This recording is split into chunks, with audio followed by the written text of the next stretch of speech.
Al-hadirin wal hadirat rahimani wa rahimakumullah. Mari kita bersyukur kepada Allah Subhanahu wa ta'ala, Rabbul Izzati wal Jalalah wa Rabbul Jabaruti wal Malakuti wal Kibriyai wal Azamah. Allah yang masih memberikan kepada kita nikmat, yaitu nikmat mengisi usia kita dengan ketaatan kepadanya Subhanahu wa ta'ala. Hal yang kita lakukan sekarang yaitu talabul ilm, menuntut ilmu, adalah hal yang terpenting di antara hal yang terpenting, di antara hal yang paling afdol setelah pekerjaan-pekerjaan, amalan-amalan yang diwajibkan Allah Subhanahu wa ta'ala.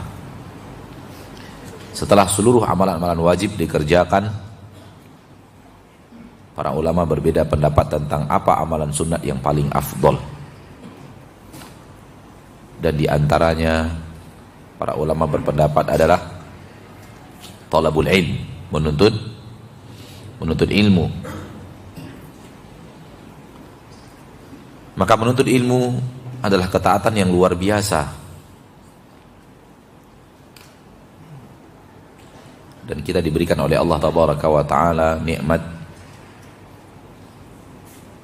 mengisi usia kita, mengisi umur, mengisi nikmat umur yang Allah berikan kepada kita dengan ketaatan yang sebenarnya untuk itulah kita dibiarkan hidup. Untuk itulah kita dihidupkan oleh Allah Subhanahu wa ta'ala.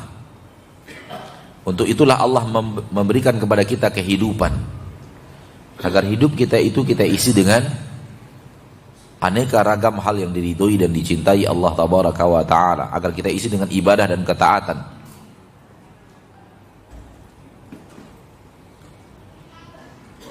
Maka ketika kita mengisi nikmat umur ini dengan ketaatan kepada Allah Subhanahu wa ta'ala, ini adalah rahmat dan nikmat Allah yang sangat teramat besar. Bayangkan, kata orang ada 5 miliar penduduk bumi sekarang ini, 5 miliar penduduk bumi, 3 miliar setengahnya bukan orang Islam. Berarti yang dapat hidayah masuk Islam hanya 1 miliar setengah. Dari 1 miliar setengah, tidak semua orang Islam itu patuh dan taat kepada Allah. Banyak yang meninggalkan sholat, tidak peduli kepada ilmu agama, tidak peduli melaksanakan hal-hal yang diwajibkan Allah Tabaraka wa ta'ala, dan dengan penuh santainya melakukan hal yang diharamkan Allah Subhanahu wa ta'ala. Ini jumlahnya juga banyak. Dan Allah Tabaraka wa ta'ala telah memilih kita tidak seperti mereka. Dari hamba-hamba Allah yang taat dan patuh dari kaum muslimin, saringan daripada orang-orang yang meninggalkan kewajiban dan dengan rileksnya melakukan maksiat, ternyata tidak semua orang yang taat dan patuh kepada Allah Subhanahu wa ta'ala diberikan taufik untuk mencintai ilmu. Sebagian orang-orang yang rajin ibadah tak suka ilmu.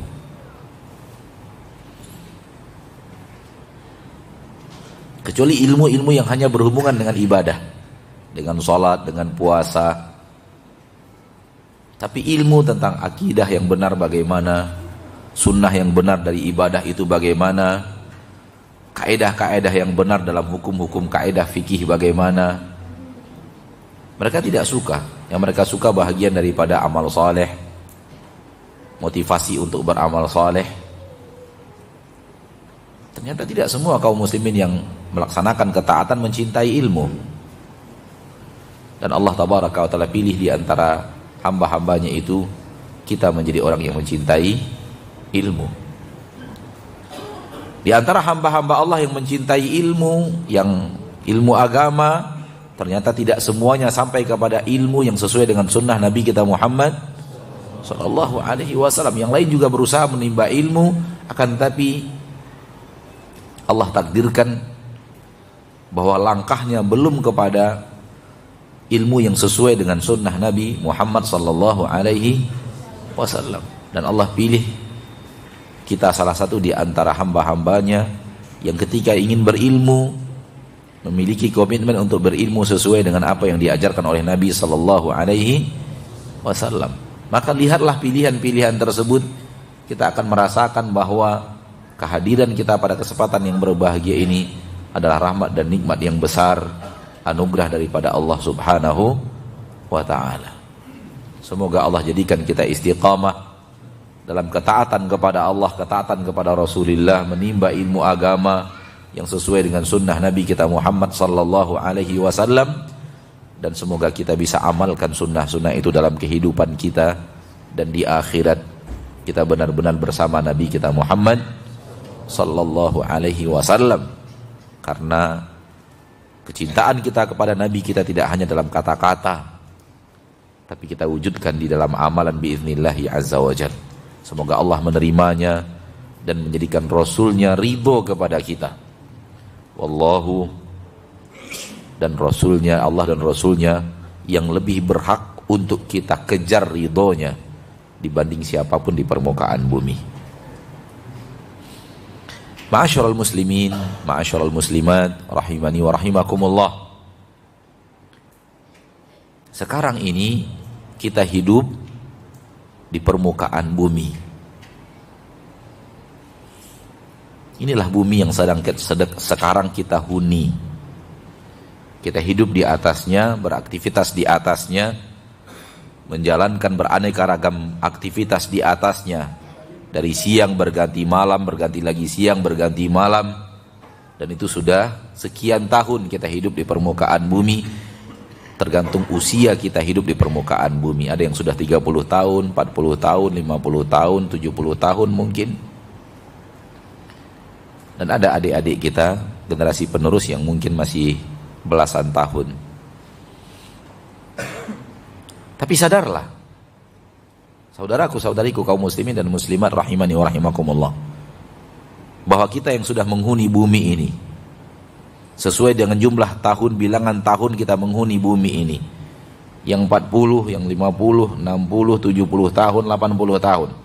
Kalau seandainya ada di antara kita yang hadir di majelis ini yang sudah berumur sekian, sadarlah kita semuanya, kita bukan penduduk asli bumi.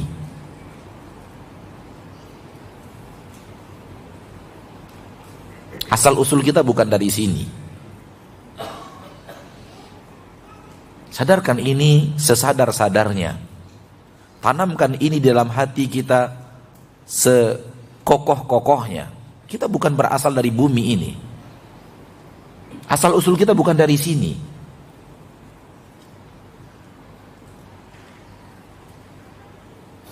Karena Allah menceritakan di mana ayah dan ibu kita berada pertama kali. Dari sanalah asal usul kita.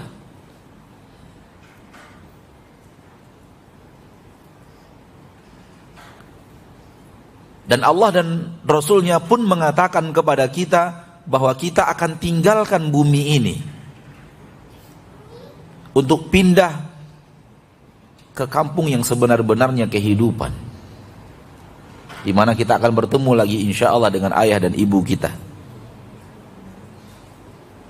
Ayah dan ibu kita, Adam alaihi salam, ibu kita Hawa, ke bumi ini diturunkan Allah.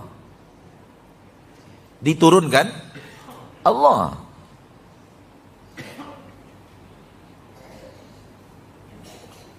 Hal ini penting untuk kita ingat, karena ketika manusia mengira dia penduduk bumi, maka dia akan berbuat untuk bumi ini. Ketika manusia mengira dia penduduk dunia, maka segala kekuatannya, segala powernya untuk dunianya. Dan itu kesalahan besar. Kepada seluruh orang-orang yang berakal, kepada seluruh orang-orang yang memiliki logika sehat, kita katakan, Anda bangun hal yang besar di bumi, di dunia, dan Anda tahu apa yang Anda bangun itu akan Anda tinggalkan. Anda tumpukan-tumpukan yang sangat banyak di permukaan bumi, dan Anda tahu tumpukan itu akan Anda tinggalkan. Apakah ini sesuatu yang logis? Bekerja keras, menghabiskan tenaga, menghabiskan segala power untuk sesuatu yang kita tumpuk-tumpuk, lalu kita tahu akan kita tinggalkan.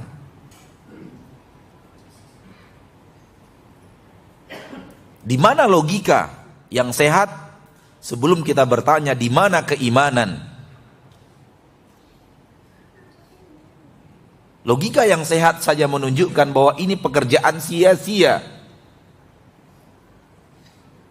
Ditumpuk untuk kemudian ditinggalkan. Dihabiskan segala kemampuan, segenap power untuk sesuatu yang kemudian ditinggalkan. Dan itu pasti. Tak ada manusia di permukaan bumi ini yang yakin bahwa dia akan, tak ada manusia di permukaan bumi ini yang tidak yakin bahwa dia akan meninggalkan ini semuanya.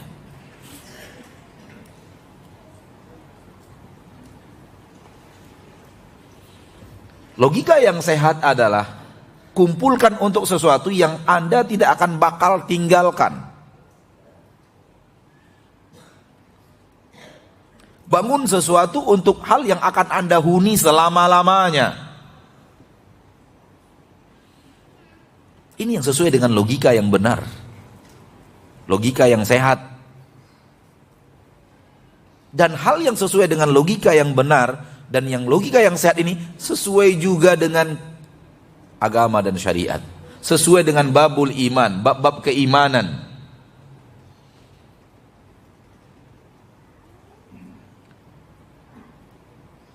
Kita mendapat cerita dari seorang teman berasal dari Bekasi.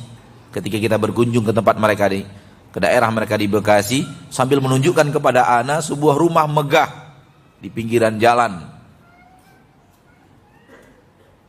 luas, dari ujung pagar ke ujung pagarnya entah berapa puluh meter. Dia mengatakan, Ustadz, rumah ini perhatikan, istana sudah. Anak katakan, ada apa? Kata dia, ini punya orang Pekanbaru, punya orang Riau. Terus kenapa anak bilang? Kalau punya orang Riau kenapa memang? Ini yang punya rumah ini Ustadz, bangun. Hari dia pertama menempati, diundang orang ramai-ramai ke rumahnya, sahabatnya, kerabatnya, rekan bisnisnya diundang, diberikan makanan yang luar biasa banyak, pesta yang megah, pesta yang meriah di malam itu. Besok dia meninggal. Anda nggak perlu sebutkan namanya, karena namanya dan nama keluarganya terpampang di foto-foto yang beredar sekarang di dunia Indonesia. Rumah megah, rumah mewah, rumah yang besar. Kalau dibandingkan dengan istana-istana raja kita dulu, kalah sudah istana raja-raja dulu. Istana mana, misalnya Cipanas atau istana apa, kalah sudah istana itu. Hari ini dia tempati, hari ini dia undang kerabatnya, hari ini dia undang rekan-rekannya, hari ini dia berbahagia masuk rumah itu, besok dia tinggalkan rumah itu untuk selama-lamanya. Seimbangkah ini dengan segala power yang dia keluarkan sepanjang usianya untuk menciptakan itu, untuk membangun itu? Nggak seimbang.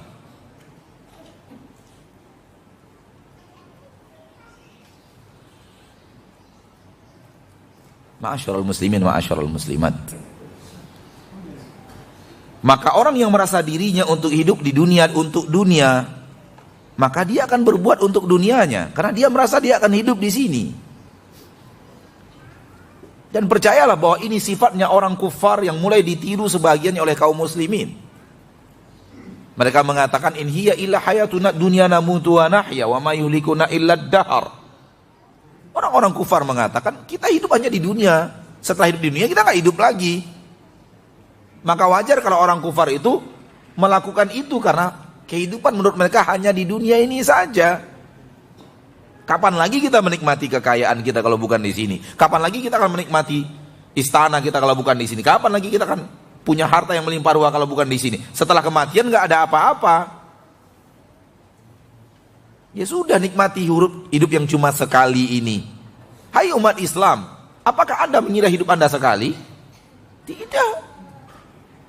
Hidup kita 2 kali. Ini hidup yang pertama. Dan ada kehidupan yang kedua. Di sanalah kita akan hidup untuk selama-lamanya. Dan kita berasal dari sana. Dan kita akan kembali ke sana. Itulah kampung kita yang sebenarnya. Itulah negeri ayah ibu kita, asal kita. Di dalam Al-Quran surat Al-Ankabut ayat yang ke-64, Allah tabaraka wa ta'ala berfirman, wa inna ad-daral akhirata lahiyal hayawan law kanu ya'lamun. 60 berapa tadi? 46. Wa ma hadhil hayatud dunya illa lahu wa la'ib wa inna ad-daral akhirata lahiyal hayawan law kanu ya'lamun. Tidaklah kehidupan dunia ini kecuali hanya senda gurau dan permainan. Hidup sekarang ini kan bukan kehidupan yang sebenar-benar kehidupan, hanya senda gurau, hanya permainan. Mayoritas yang ada di dalamnya. Wa inna ad-daral akhirata lahiyal hayawan. Dan sesungguhnya kampung akhirat dialah yang sebenar-benar kehidupan. Dialah kehidupan yang hakiki. Dialah kehidupan yang sebenar-benarnya. Kehidupan itu ya akhirat. Dunia mah enggak. Lau kanu ya'lamun. Andai mereka berilmu, andai mereka tahu, andai mereka percaya, andai mereka mau meyakini, andai mereka mengamalkan, andai itu tertanam dalam keyakinan dan akidah mereka.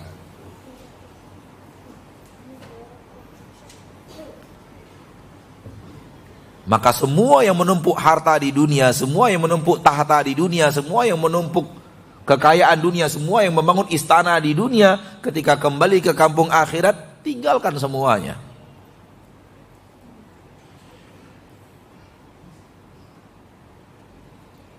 Dan apa nasibnya nanti ketika dia kembali ke kampungnya sementara persiapan di kampung itu tidak ada? Apa nasibnya nanti ketika kembali ke kampung akhirat, kalau toh pun ada persiapan, ternyata persiapan itu terlalu minim, sehingga bekal yang dia bawa terlalu minim. Padahal kehidupan di kampung akhirat, kehidupan tanpa batas waktu, abadi, kekal untuk selama-lamanya.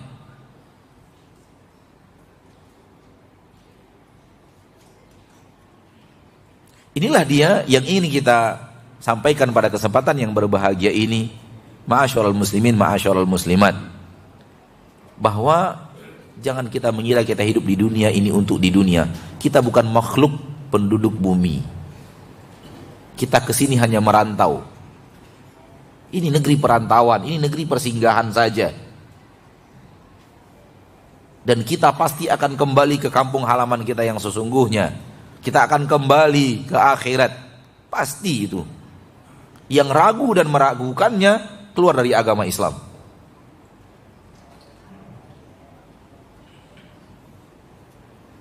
Keluar dari agama Islam. Yang tidak yakin dia akan dikembalikan ke akhirat, keluar dari agama Islam. Bukan muslim lagi itu. Itu sudah orang kafir, orang yang tidak percaya dengan hari akhirat. Dan di sana bekal yang kita bawa dari sini, mau rumah di sana, dari sini dibangun. Mau istana di surga, membangunnya di dunia. Mau kenikmatan akhirat di surga Allah tabaraka wa taala, numpuknya dari sini. Mau tanaman-tanaman kita banyak di surga, kebun-kebun kita luas di surga, nanamnya dari sini, Pak. Dari dunia ini kita tanam, dari dunia ini kita cari kekayaan akhirat. Begitu Allah mengajarkannya kepada kita, begitu Rasulullah SAW mengajarkannya kepada kita, dan begitu yang kita yakini. Dan ini keyakinan yang pasti benar, tanpa sedikit pun ada keraguan di dalamnya. Dan kita tidak butuh suara-suara dari alam barzakh untuk meyakinkan kita ada kehidupan setelah kematian. Butuh itu. Kalau ada orang yang dipertontonkan kepadanya, dulu viral, dulu sekarang udah mulai hilang. Suara dari alam barzakh, orang teriak. Lalu dia katakan, waduh, yakin saya adanya azab kubur. Kita akan tanya ke dia, jadi selama ini kamu gak yakin? Hah? Selama ini gak yakin? Adapun orang yang benar-benar yakin, dia tidak butuh suara itu untuk membuat dia 100% keyakinan ada azab kubur. Dia hanya butuh ucapan Rasulullah sallallahu alaihi wasallam. Rasul mengatakan, ta'awwadhu billahi min adzabil qabr. Mohon perlindunganlah kalian kepada Allah dari azab kubur. Berarti azab kubur ada atau tidak ada suara itu kedengaran oleh manusia. Kita sudah yakin full 100%. Datangnya suara itu mau nambah gimana dia? Karena keyakinan kita 100% bahwa azab kubur itu ada. Semoga Allah jauhkan kita dari azab kubur. Dan Rasulullah mengatakan, Allahumma inni a'udzubika min adzabil qabr. Ya Allah, jauhkan aku berlindung kepadamu dari azab kubur. Azab kubur itu ada. Makanya kita katakan bahwa suara itu tidak menambah keyakinan kita, karena keyakinan kita sudah maksimal biidznillah bahwa itu ada. Tak perlu didukung dan disupport oleh adanya suara atau tidak adanya suara. Walaupun kamera pun datang dari akhirat, kita tidak menambah keyakinan kita tentang adanya akhirat, karena keyakinan kita sudah maksimal walau itu belum pernah terjadi.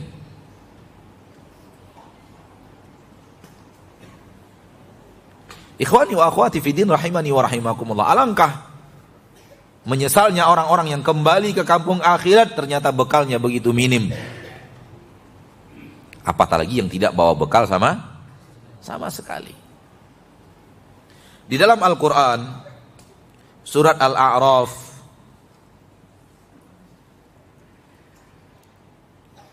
dalam cerita yang sangat panjang sekali, dari ayat ke-11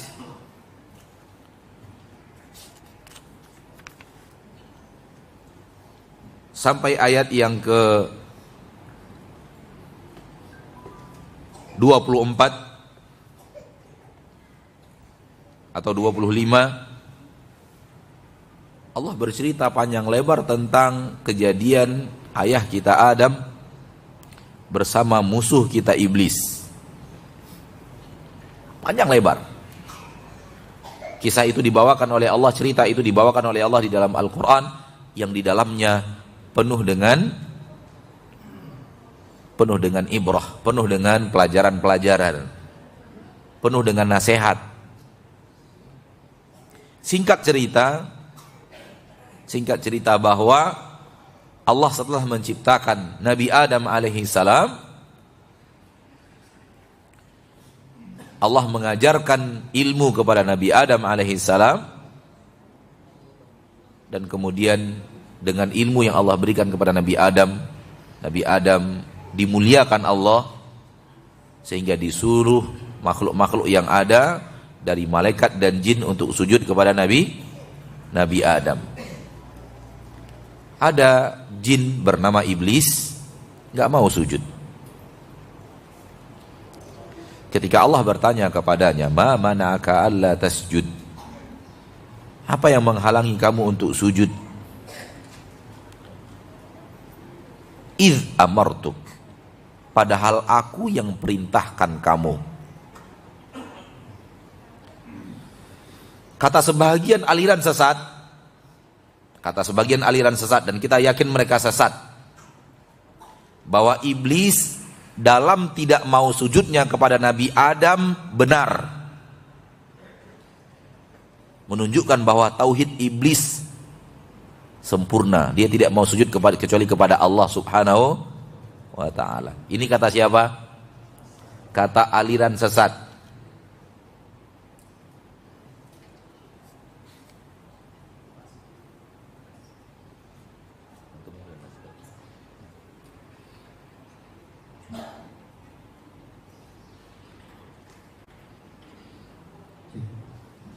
Kepada seluruh ikhwan, saya mohon untuk lebih merapat lagi agar bisa memberikan tempat buat saudara-saudara kita ikhwan yang lainnya agar bisa masuk. Yang di luar, bagi ikhwan yang di luar, silakan masuk merapat. Silakan di depan sini kalau enak.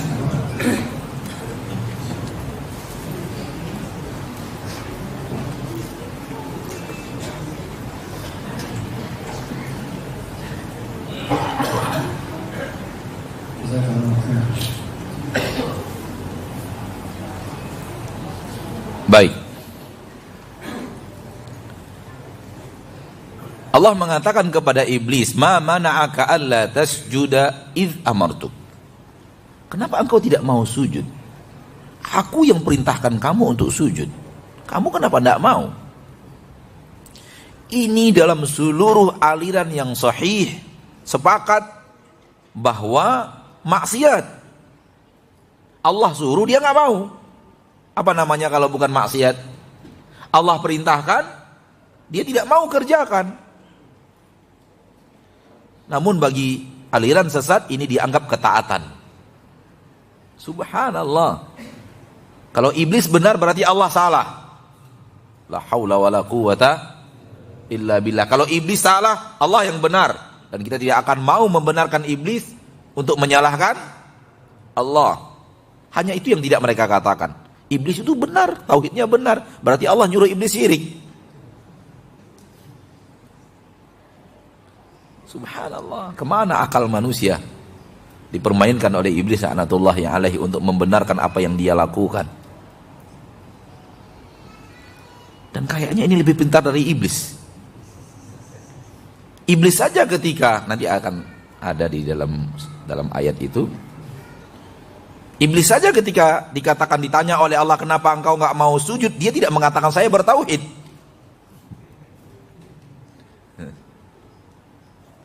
Bukankah sujud kepada selainmu adalah syirik? Sementara engkau perintahkan aku untuk berbuat syirik, aku nggak mau, aku hanya ingin sujud kepadamu ya Rabb. Iblisnya nggak ngomong gitu.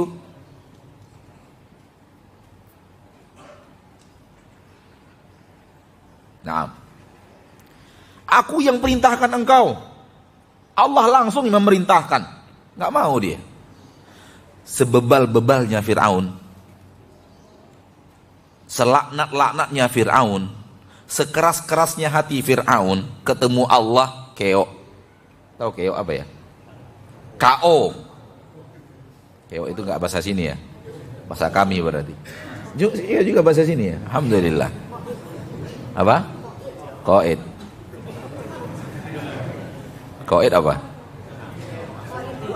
Oh iya. Fir'aun terkenal manusia bebal, manusia keras kepala, manusia durhaka, manusia keras hati, nggak mau mengikuti kebenaran. Pada berulang-ulang tanda-tanda kebenaran sudah sampai kepadanya. Giliran kena musibah, datang kepada Nabi Musa, tolong doakan, berdoa kepada Rabbmu agar diangkatkan musibah. Kalau diangkat musibah nanti kami beriman. Nabi Musa berdoa, diangkat musibah, kafir lagi dia.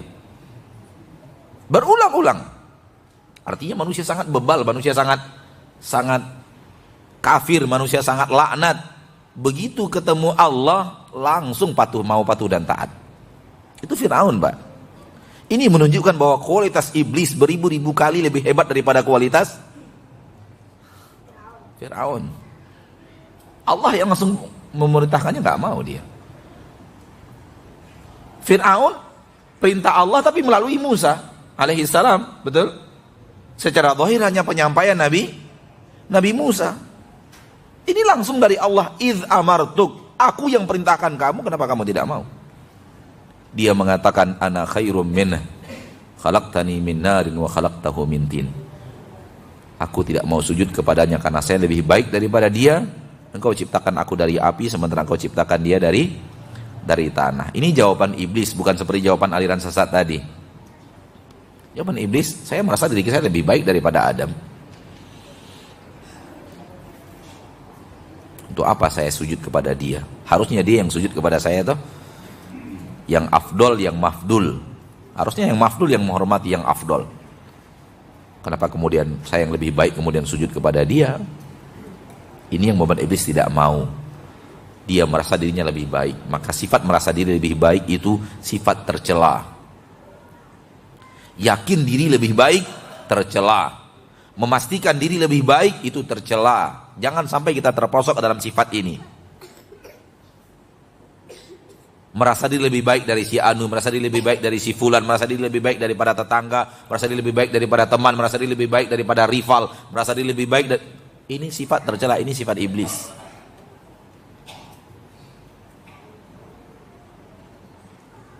Walaupun dari zohir-zohirnya, zohir penampilan, mungkin kita lebih baik daripada dia karena terlihat zohir. Tapi kita belum bisa pastikan kita lebih baik daripada dia. Contoh, kita sudah terlihat berjilbab, sementara dia belum berjilbab. Itu secara zahir kan kita lebih baik daripada dia. Karena kita sudah tutup aurat, dia belum tutup aurat. Secara zahir lebih baik, nggak ada masalah. Kalau kita mengatakan dalam hal ini, saya menutup aurat dan dia tidak, dalam hal ini saya lebih baik daripada dia. Itu nggak ada masalah. Karena real kan? Real. Tapi secara kemuliaan di sisi Allah, apakah saya lebih baik daripada dia? Belum tentu. Karena Allah tidak hanya menilai dari antum menutup aurat atau tidak menutup aurat. Banyak penilaian Allah yang lainnya yang belum tentu kita pastikan bahwa kita lebih baik daripada dia dari segala-galanya. Boleh jadi dia lebih baik daripada kita dalam suatu titik. Misalnya titik kejujuran. Dia lebih mulia daripada kita. Poin sholat malam dia lebih mulia daripada kita, lebih hebat daripada kita. Nggak tahu kita apa kelebihannya di sisi Allah yang mungkin mengungguli kita.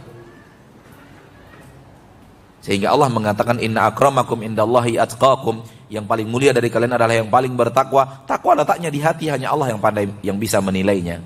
Maka nggak boleh kita mengatakan diri kita lebih baik daripada orang lain. Nggak boleh. Itu adalah masalah gaib.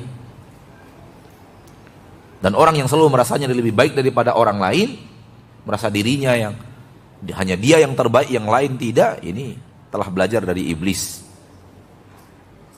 Orang mengatakan, antum merasa kajian antum lebih baik daripada orang lain. Apakah ini sifat daripada sifat iblis? Kita katakan, kita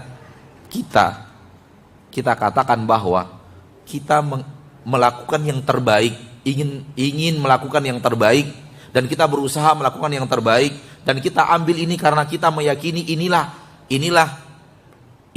syariat yang benar, inilah syariat yang berdasarkan Al-Quran dan hadis, dan kita memegangnya karena menurut kita ini yang terbaik, syariatnya yang terbaik. Karena ketika kita bandingkan dengan apa yang kita lakukan, dengan apa yang antum lakukan, menurut anak ini lebih cocok dengan Al-Quran dan hadis. Yang kita katakan lebih baiknya adalah syariatnya, dan kita berusaha ada di dalam syariat itu. Soal saya lebih baik daripada Anda, ini tidak. Soal saya pasti lebih mulia daripada Anda, ini tidak. Ini urusan Allah dan ini keputusan Allah Subhanahu wa ta'ala. Namun saya yakin apa yang saya ikuti sekarang berdasarkan ayat-ayat Allah, hadis-hadis Rasulullah, dan fatwa-fatwa para ahli ilmu, ahli hadis, ahli tafsir, sehingga saya pegang ini sebagai keyakinan saya.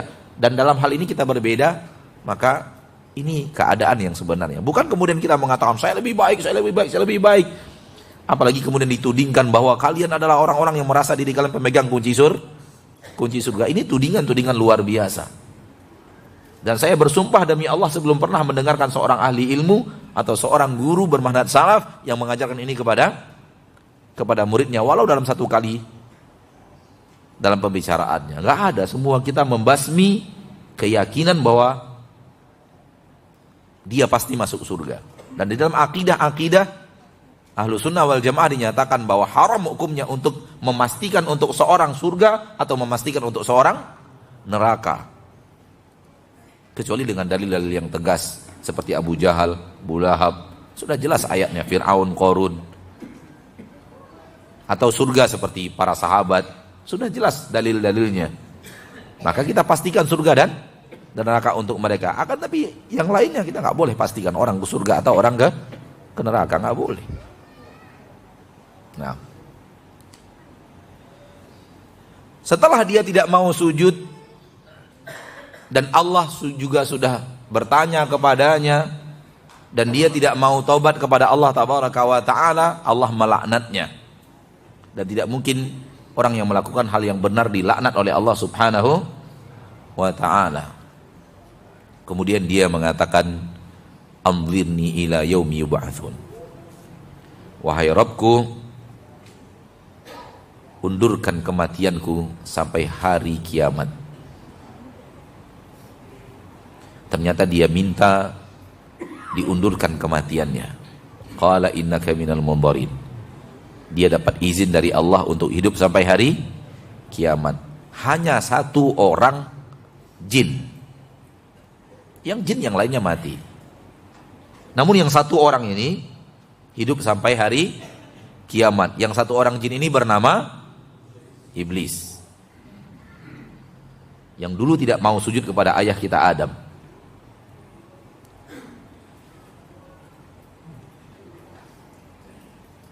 Setelah dia diizinkan untuk hidup dengan usia yang sangat teramat panjang, ternyata dia katakan di depan Allah dengan penuh kesombongan niatnya, walaupun Allah tahu niatnya itu. Qala fabima aghwaytani la'aq'udanna lahum siratakal mustaqim. Disebabkan engkau telah membuat aku sesat, maka aku akan jauhkan mereka dari jalanmu yang lurus. Thumma la'atiyannahum min baini aydihim wa min khalfihim wa an aymanihim wa an syama'ilihim.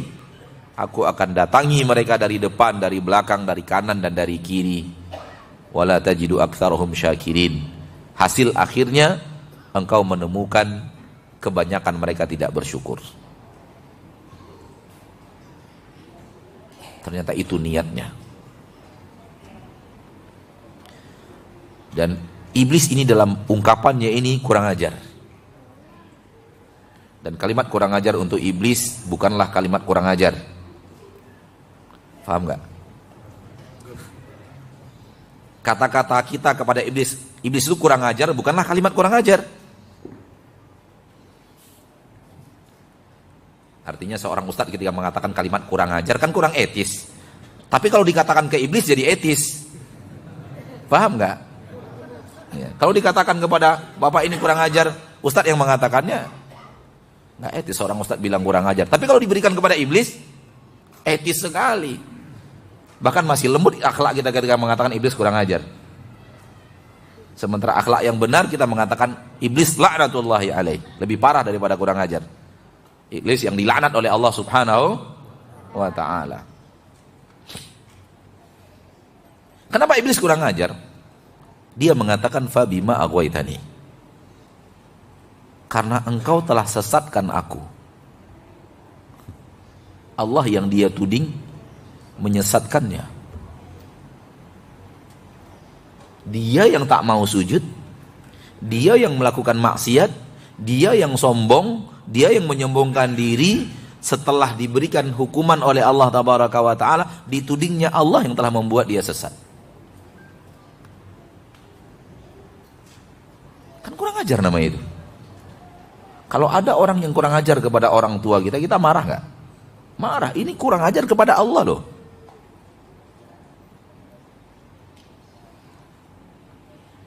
Maka siapapun, kata Imam Ibnul Qayyim Al-Jauziyah, siapapun yang berbuat maksiat, dia yang berbuat maksiat, dia yang memilih maksiat, dia yang kemudian menikmati maksiatnya, kemudian dia katakan ini karena takdir Allah semata, bukan karena saya.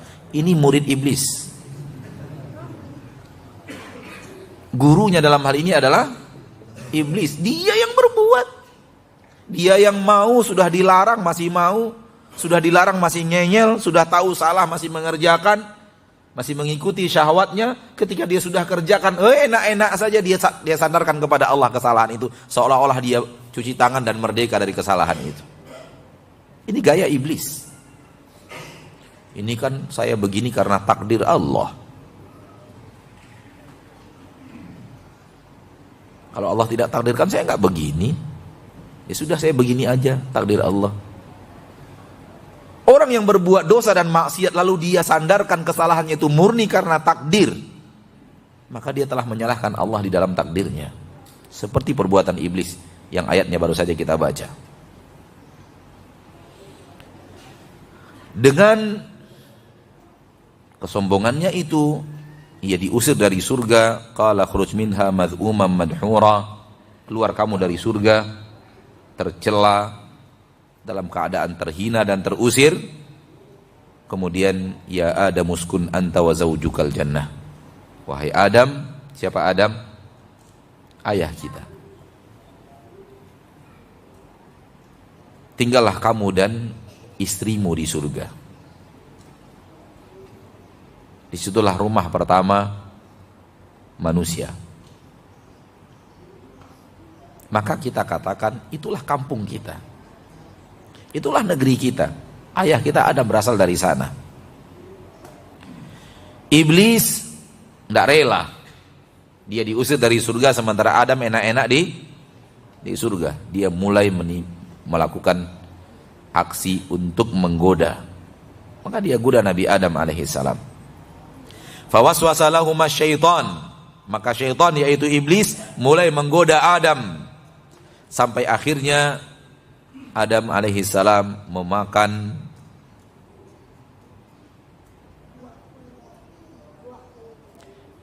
buah bukan, memakan buah yang kita tidak tahu buah namanya, nama buah itu apa. Karena yang menamakan buah itu khuldi adalah iblis. Iya. Supaya menggoda Nabi Adam, dia rubah namanya menjadi nama yang menggiurkan. Apa arti khuldi? Kekal. Wahai Adam, kalau kita ingin terjemahan bebas, sini, aku penduduk surga dulu. Ada sebuah pohon di sini namanya pohon khuldi.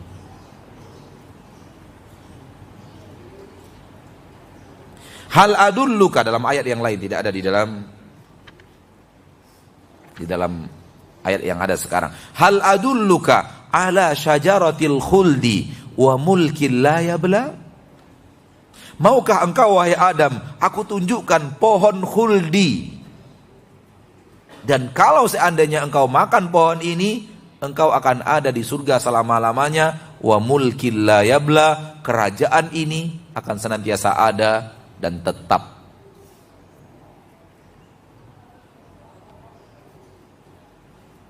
Jadi umat Islam gak boleh menamakannya pohon khuldi, karena itu nama yang diberikan iblis kepada pohon itu untuk menggoda ayah kita Adam.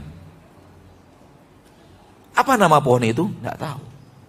Semoga nanti kita bertemu di depan pohon itu. Insya Allah penduduk surga akan sampai ke surga dan akan bertemu dengan pohon yang dikatakan iblis sebagai pohon khuldi. Gak tahu pohon apa, buah apa, gak tahu. Sejauh yang ilmu yang ada pada kita sekarang, keterbatasan ilmu yang kita belum menemukan apa nama pohon itu sebenarnya. Ketika Allah melarang Nabi Adam, hanya mengatakan pohon ini, Allah tidak mengatakan pohon khuldi. Yang menamakan itu pohon khuldi iblis. Dan tergiurlah Nabi Adam. Kalau dimakan kekal di surga. Nabi Adam tergiur. Iblis membolak-balikkan 180 derajat. Padahal pohon ini kalau dimakan membuat dia tidak kekal di surga. Membuat dia akan terusir di surga. Sama iblis dikatakan justru pohon inilah yang membuat Anda akan kekal di surga. Kerjaan iblis sampai sekarang dan bala tentaranya membolak-balikkan keadaan. Membolak-balikkan fakta. Coba lihat pekerjaan iblis. Suatu yang buruk, suatu yang jahat, suatu yang tidak baik, dibungkus dengan kata-kata, dibungkus dengan suatu himbauan, jadi indah dia. Sehingga tertarik, membuat orang tertarik.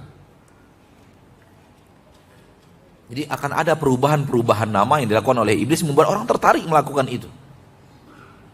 Satu contoh saja, nama aslinya adalah riba.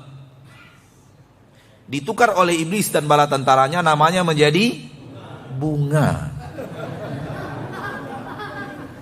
Subhanallah, bunga indah.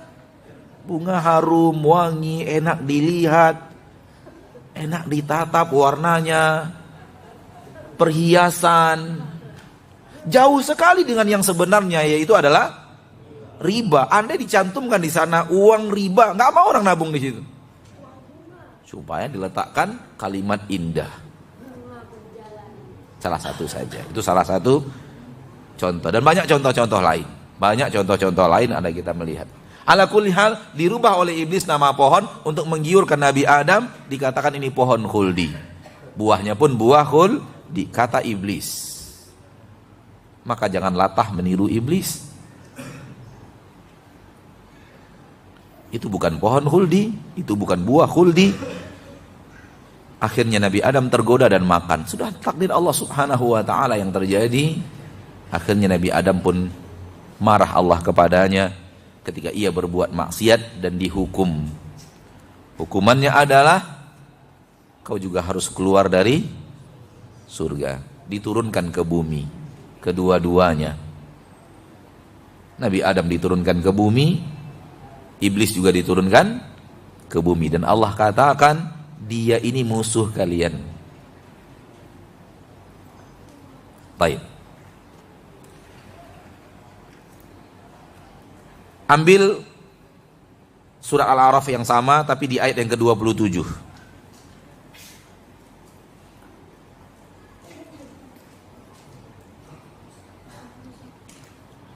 Ya bani Adam, wahai anak cucu Adam. Wahai anak cucu Adam, kita sekarang itu yang diajak bicara oleh Allah. Kita yang mukhatabun. Allah ngomong kepada kita melalui ayat-ayatnya. Allah berbicara kepada kita melalui ayatnya. Dan ingat, pembicaraan ini adalah perkataan Allah yang langsung ditujukan kepada kita karena kitalah bani Adam. Ya bani Adam, wahai bani Adam, la yaftinannakumus syaitan. Jangan sampai syaitan menfitnah kalian. Jangan sampai syaitan menyesatkan kalian. Kama akhraja abawaikum minal jannah. Sebagaimana dulu dia berhasil mengeluarkan ayah kalian, ayah dan ibu kalian dari surga. Ini peringatan yang paling penting di dalam cerita ini. Jangan sampai syaitan berhasil membuat kalian terusir dari surga seperti dia dulu berhasil membuat ayah kalian keluar dari surga.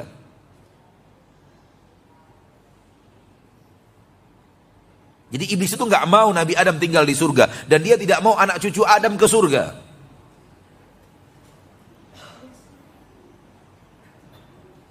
Dendam, kesumat yang luar biasa dalam ribuan tahun yang tetap dia kerjakan tekadnya itu. Bagaimana menghalangi kita anak cucu Adam untuk kembali ke kampung kita, untuk kembali ke kampung ayah dan ibu kita. Nabi Adam akan kembali ke sana dan Hawa akan kembali ke surga. Ini akidah kita, akan kembali ke kampung halaman yang sesungguhnya. Namun anak cucu Adam tidak semuanya ke sana. Sebahagian berhasil di stop oleh iblis langkahnya ke surga untuk bersama-sama dia ke neraka. Ini kisah Nabi Adam alaihissalam.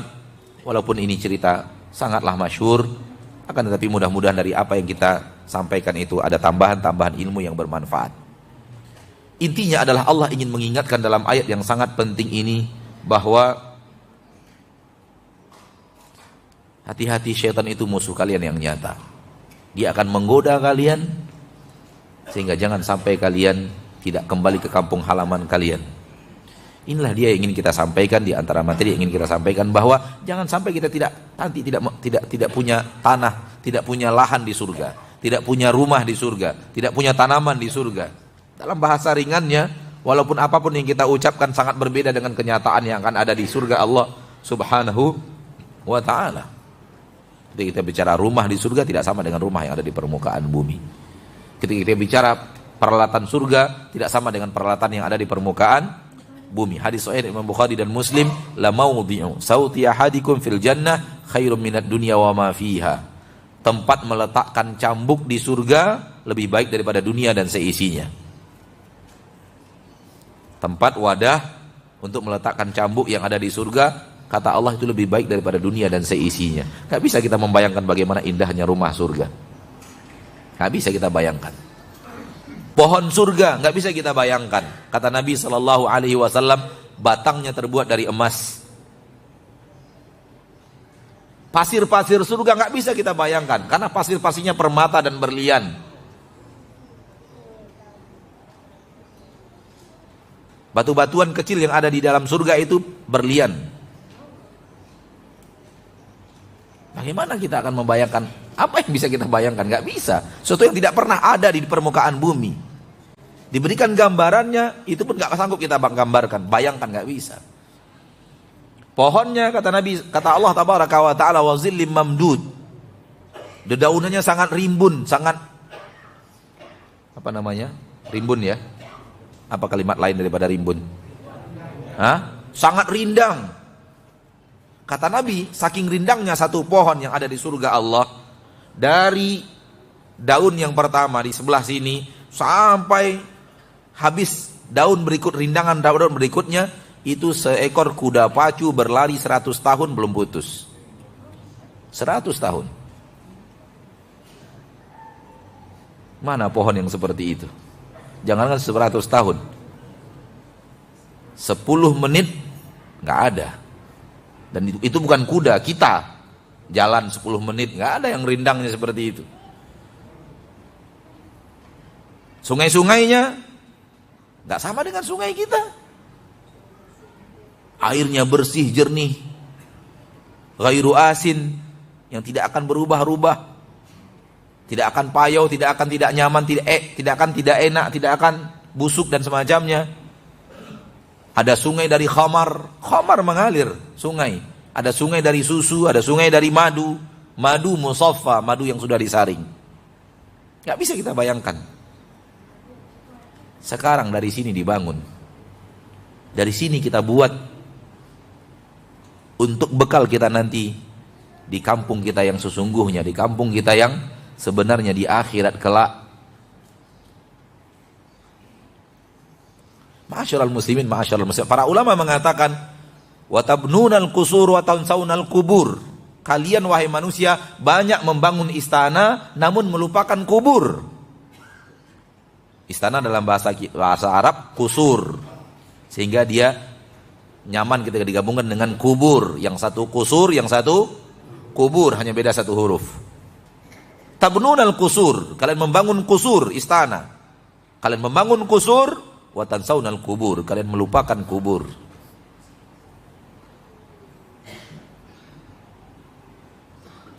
Maka Allah membimbing kita melalui ayat-ayatnya. Allah membimbing kita melalui Rasulnya tercinta sallallahu alaihi wasallam, bahwa kalau kita ingin menumpuk kekayaan, tumpuk di sana. Kalau kita ingin membangun bangunan megah, bangun di sana. Bangun di surga Allah Subhanahu wa ta'ala. Kalau kita ingin menumpuk kekayaan, tumpuk di sana. Dengan cara apa? Dengan kita jadikan harta kita itu bekal untuk akhirat kita. Yang kita infakkan karena Allah, yang kita bayarkan kepada yang dicintai dan diridhoi oleh Allah, itu akan menjadi harta kita yang hakiki, yang tidak akan pernah kita tinggalkan nanti di akhirat. Wa ma tuqaddimu li anfusikum min khairin tajiduhu indallahi huwa khairan wa a'zama ajra. Astaghfirullah, innallaha ghafurur rahim. Akhir daripada surat Al-Muzammil. Akhir daripada surat Al-Muzammil. Apapun yang kalian lakukan kebaikan untuk kalian sendiri. Allah katakan kebaikan-kebaikan, pahala-pahala yang kita kerjakan Sesuatu yang kita lakukan daripada hal yang diridhoi dan dicintai Allah, itu bukan untuk orang lain, untuk kalian sendiri. Tajiduhu indallah, kalian akan menemukan itu nanti ada di sisi Allah. Ketika kalian temukan itu, huwa khaira, dia lebih baik, wa a'zama ajra, dan lebih besar ganjarannya. Tidak dibalas sesuai dengan kadar amal saleh, tapi dilipat gandakan, dilipat gandakan, dilipat gandakan oleh Allah Subhanahu wa ta'ala. Seorang sahabat Nabi dikenal dengan sebutan Abu Dahdah. Abu Dahdah. Ketika turun firman Allah tabaraka wa ta'ala, lan tanalul birra hatta tunfiqu mimma tuhibbun. Tidak akan kalian mendapatkan kebajikan yang sebenarnya hakiki kecuali kalian infakkan apa yang kalian cintai. Ia datang kepada Nabi SAW dan mengatakan, ya Rasulullah, Allah telah berfirman, lan tanalul birra hatta tunfiqu mimma tuhibbun. Kalian tidak akan mendapatkan kebaikan, kebajikan yang hakiki sampai kalian menginfakkan apa yang kalian cintai. Wahai Rasul, kebunku yang paling kucintai adalah kebun Bayroha. Itu kebun kurma yang paling kucintai. Dan aku akan infakkan dia fisabilillah. Dan aku serahkan kepada Anda ya Rasulullah untuk membagi-baginya, terserah Anda. Disebutkan di dalam sirah bahwa ada sekitar 600 batang kurma di kebun itu. Tentu hasil kurma tidak sama dengan hasil sawit ya. Kurma berkah, kurma penuh dengan berkah. 600 batang lumayan besar. Kata Nabi SAW, kam min idhkin fil jannati li Abid Dahdah. Betapa banyaknya batang-batang surga, batang-batang kurma di surga milik Abu Dahdah. Langsung Nabi mengatakan itu, bahwa Allah mengganti batang kurma yang diinfakkan di permukaan bumi dengan batang kurma untuk Abu Dahdah yang ada di surga. Tak akan hilang, justru hanya pindah tempat saja. Yang awalnya di dunia ditempatkan di mana? Di surga. Nabi kita Muhammad sallallahu alaihi wasallam menyembelih seekor kambing dan menyuruh istrinya Aisyah bagi-bagi daging kambing kepada kaum muslimin, kepada tetangga. Pulang-pulang Nabi bertanya kepada Aisyah, wahai Aisyah, bagaimana cerita kambing tadi? Kata Aisyah radhiyallahu anha, sudah habis semuanya kecuali bahagian pahanya. Habis semuanya sudah. Artinya sudah dibagi-bagikan semuanya. Yang tersisa hanya pahanya saja. Kata Nabi kita tercinta sallallahu alaihi wasallam, sudah tersisa semuanya kecuali pahanya. Sudah tersisa semuanya kecuali pahanya. Ya akhi, Nabi kita ingin menyuruh kita memandang yang sudah diinfakkan itu kekal abadi. Itu yang justru menjadi harta kita yang sebenarnya. Harta yang tidak akan kita tinggalkan. Harta yang tidak akan kita tinggalkan. Kata Nabi SAW, telah tersisa semuanya. Kecuali hanya pundaknya saja yang belum diinfakkan, yang belum dibagikan karena Allah, belum dihadiahkan karena Allah dengan ikhlas. Semua yang tadi telah diinfakkan bukan habis, justru itu yang tertinggal, justru itu yang sisa. Justru itu yang ada milik kita. Yang ini yang sedang ada, ini yang belum diinfakkan, itu yang belum tersisa. Itu yang ada kemungkinan hilang. Kalau dimakan, kemudian hilang dia, sudah habis, nggak tersisa lagi. Namun yang sudah diinfakkan itu, dialah yang kekal. Hal yang seperti ini yang harus kita tanamkan di dalam diri kita. Hal yang seperti ini yang harus kita perkuat di dalam hati kita ketika kita melakukan kebaikan itu untuk harta kita yang abadi di surga Allah Subhanahu wa taala yang tidak ada batas akhirnya. Ikhwani wa akhwati fiddin rahimani wa rahimakumullah. Ketika kita buka dompet kita akan berinfak. Yang kita ambil dari infak kita, yang kita berikan itu, kalau ikhlas diterima oleh Allah, itulah harta kita yang sedang kita letakkan di sana. Adapun yang masih di dalam dompet, ini belum tentu milik kita. Kalau kita infakkan lagi nanti jadi milik kita dia. Kalau kemudian kita belanjakan, habis. Apalagi kalau kemudian kita tumpuk, lalu kita meninggal dunia, ya habis. Namun yang sudah diinfakkan itu yang akan menjadi harta kita yang sesungguhnya. Itu kembali kepada surat Al-Muzammil ayat terakhir tadi. Apapun yang kalian berikan kepada diri kalian daripada kebaikan, dia tidak hilang, namun dia ada di sisi Allah, dia lebih baik dan dia berlipat ganda. Dilipat gandakan oleh Allah subhanahu wa ta'ala. 600 yang diberikan oleh Abu Dahdah, entah berapa yang ia akan dapatkan nanti di surga Allah subhanahu wa ta'ala. Ini yang harus kita tanamkan di dalam hati kita. Walaupun mempraktekannya berat, Pak, tapi harus kita latih. Mau kita coba buka dompet hari ini, kita mau lihat seberapa kita berani mengekalkan harta kita. Iya. Kita menanamkan ini agar kemudian ada jiwa yang terpanggil dan melakukannya dengan ikhlas. Karena nggak penting harus di depan ustadz berinfak. Tapi kita mengatakan bahwa teori ini hak, namun pengamalannya bukan suatu hal yang mudah. Memberikan harta yang kita cintai dengan keyakinan yang penuh bahwa inilah dia harta kita yang kita infakkan, ini bukan pekerjaan mudah. Ini bukan pekerjaan mudah. Orang-orang yang berhasil sampai kepada titik ini telah membuktikan imannya kepada Allah subhanahu wa ta'ala. Maka bangunlah istana kita di surga. Bangunlah rumah kita di sana. Bangun kebun kita di sana. Tumpuk kekayaan kita di sana. Ini syariat Allah, ini perintah Allah, ini diajarkan oleh Allah subhanahu wa ta'ala. Lau kanu ya'lamun, andai mereka tahu. Allah sudah katakan dalam ayat yang sudah kita bacakan dari surat Al-Ankabut, lau kanu ya'lamun, andai mereka tahu. Andai mereka tahu bahwa apa yang telah mereka infakkan, bagaimana keadaannya di surga Allah yang telah diberikan oleh Allah subhanahu wa ta'ala untuk mereka di surga. Andai mereka tahu, mereka pasti akan berebut-rebut ingin berinfak, berebut ingin beramal saleh, berebut untuk taat dan patuh kepada Allah subhanahu wa ta'ala. Namun Allah kabarkan, Rasulullah sampaikan, lalu kemudian ditutup dengan ilmu gaib. Maksudnya ditutup dari panca indera kita, sehingga dia menjadi gaib. Dia hanya keterangan yang hak, keterangan yang nyata, yang tidak ada dustanya. Tinggal bagaimana tingkat keyakinan kita untuk meyakininya, dan bagaimana keyakinan itu mempengaruhi amal kita untuk mengamalkannya.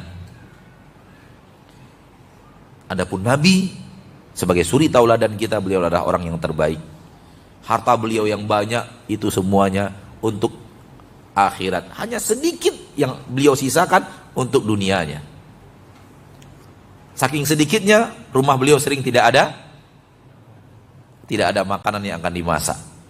Pulang-pulang dari masjid, tanya kepada Aisyah, ada makanan hari ini Aisyah? Tidak ada ya Rasulullah. Ya udah, saya puasa. Coba kalau kita yang pulang dari masjid, nanya istri kita, ada yang mau dimasak hari ini? Istri kita ngasih list sama kita, mau apa? Ini ada nih, ada nasi goreng, ada capcay, ada pempek dalam kulkas, ada banyak. Mau apa? Ternyata kita tumpuk. Dan selagi masih halal, belum akan berbahaya untuk akhirat kita. Halal, nggak ada masalah. Ya, tapi yang lebih baik adalah diinfakkan. Rasulullah menyisakan sedikit untuk kewajibannya di permukaan bumi kepada istri dan anak-anaknya, dan itu pun kurang. Saking kurangnya, orang-orang yang taat dan patuh, orang-orang yang sudah zuhud, orang-orang yang sudah mencintai akhirat dan hatinya tidak lagi terlalu mencintai dunia, tidak lagi mencintai dunia, dari istri-istri Nabi, ternyata dengan pembahagian Nabi ini masih merasa kurang. Itu saking minimnya, Pak. Kan pernah tuh kejadian istri Nabi menghadap Nabi untuk minta tambahan bulanan.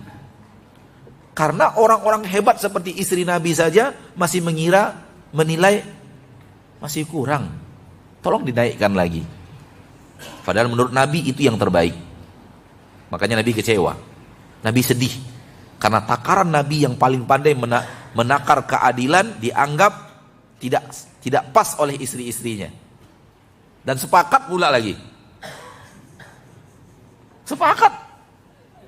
Nabi itu Pak, Nabi SAW itu orang yang paling mahir menakar sesuatu. Tidak ada yang lebih daripada Nabi. Jadi takaran istri Nabi, ini takarannya. Untuk dapat harta dunia. Takaran anak Nabi, ini takarannya. Nabi yang paling mahir. Tak ada yang lebih hebat daripada Nabi kita Muhammad Sallallahu Alaihi Wasallam. Tak ada takaran beliau yang meleset. Ketika dapat harta banyak di perang Hunain, dia berikan kepada orang-orang yang baru masuk agama Islam dengan harta yang sangat banyak. Itu takaran yang cocok untuk mereka. Sementara Ansor jangan, cukup mereka pulang dengan Rasulnya. Itu lebih baik untuk Ansor. Lihat kejadian di perang Hunain. Ala kulli hal, Nabi adalah orang yang paling mahir menakar. Namun takaran Nabi untuk istrinya dianggap kurang oleh istrinya. Nabi sedih di sini. Sampai beliau mengurung diri. Sampai beliau kemudian turun firman Allah Subhanahu wa taala, katakan kepada seluruh istrimu, kalau kalian memang ingin kenikmatan dunia, perhiasan dunia, aku akan berikan. Namun aku akan ceraikan kalian dengan perceraian yang sangat baik. Mau dunia kalian bersama Nabi Muhammad SAW, mau akan diberikan, namun setelah itu kalian dikembalikan kepada wali kalian, kepada orang tua kalian, akan dicerai. Tapi kalau inginkan Allah, inginkan hari akhirat, inginkan kampung akhirat, maka Allah sudah siapkan untuk kalian, wahai para istri Nabi, sesuatu yang sangat besar di surga. Turun Al-Quran surah Al-Ahzab. Ala kulli hal, bahwa Nabi kita tercinta sallallahu alaihi wasallam, harta yang datang kepada beliau diinfakkan, dibangun kekayaan di surga Allah Subhanahu wa taala. Bahkan dalam satu hadis riwayat Imam Muslim, Nabi kita mengatakan SAW, seandainya Allah jadikan Gunung Uhud sebagai emas, Gunung Uhud Allah jadikan untuk Nabi Muhammad emas, beliau ingin membagi-bagikan seluruhnya selama 3 hari. Beliau ingin bekerja keras selama 3 hari untuk bagi-bagi bongkahan emas sebesar Gunung Uhud.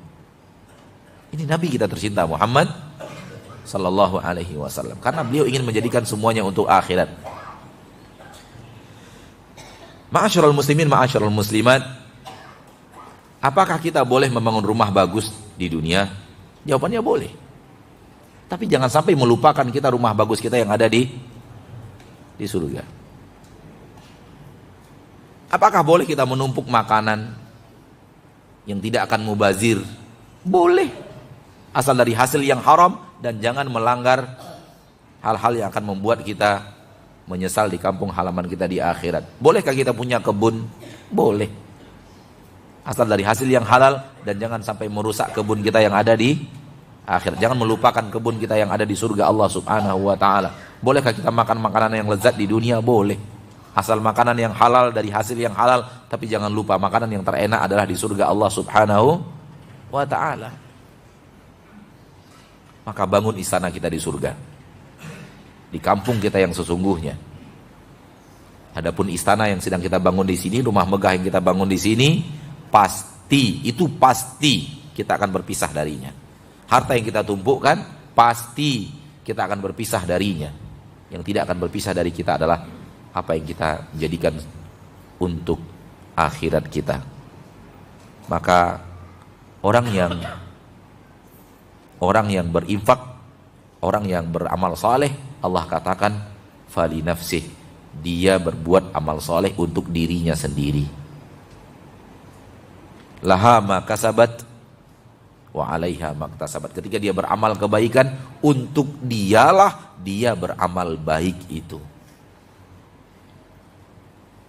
Nabi mengatakan subhanallah walhamdulillah wala subhanallah walhamdulillah wallahu akbar adalah sedekah.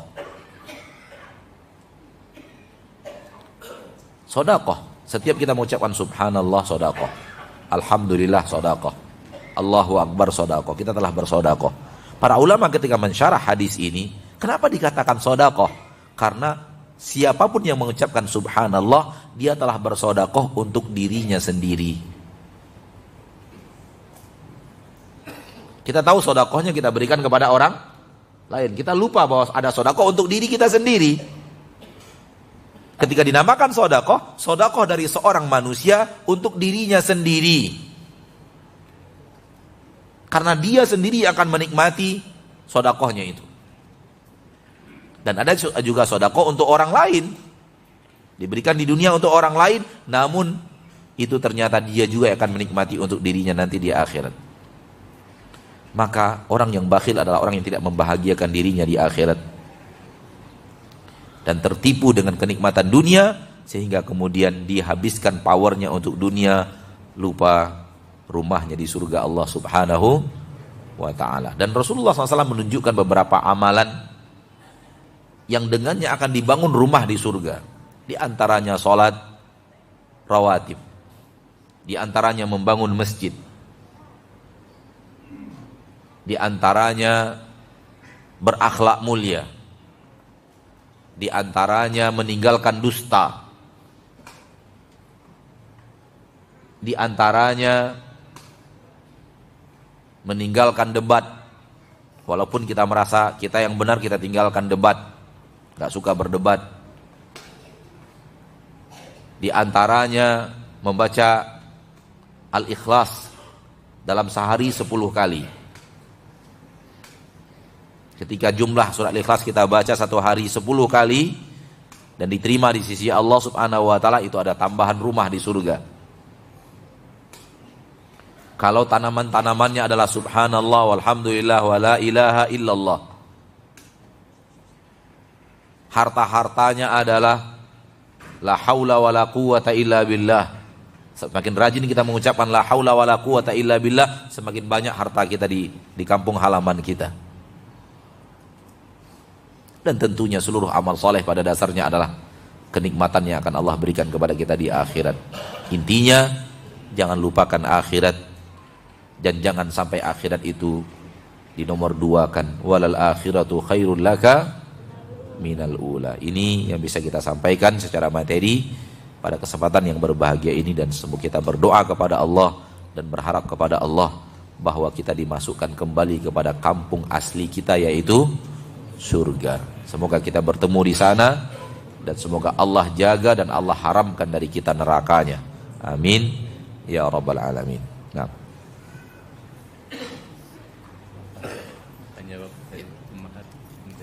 Baik.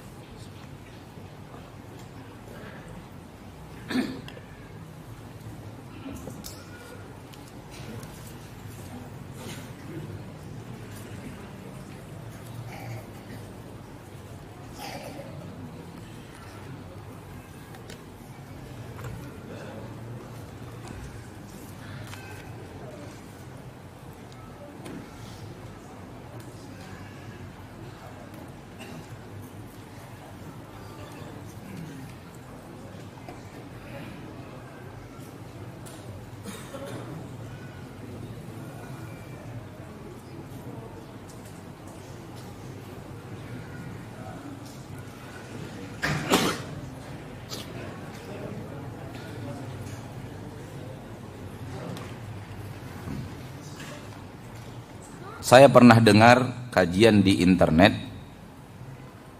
katanya iblis itu tadinya adalah jin yang taat, dan dia adalah jin yang pernah membantu tempur para malaikat untuk membasmi para jin yang berbuat kerusakan di muka bumi. Apakah ini benar? Kalau pernyataan bahwa sebelum dia dilaknat oleh Allah dia melakukan ketaatan dan beribadah bersama malaikat, ini pernah Anda dengarkan, tapi dari lisan para ulama, bukan dari hadis Nabi SAW. Dia tetap adalah jin yang beribadah bersama malaikat-malaikat. Bagaimana ibadahnya para malaikat dia juga beribadah sebelum dia dilaknat oleh Allah dengan kesombongannya yang luar biasa. Soal dia membantu malaikat bertempur, kemudian bertempur dan memerangi jin yang merusak di permukaan bumi, ana tidak tahu, wallahu taala alam. Karena sumber ilmu kita adalah para ulama, itu yang ana tahu, ana sampaikan apa yang ana tahu.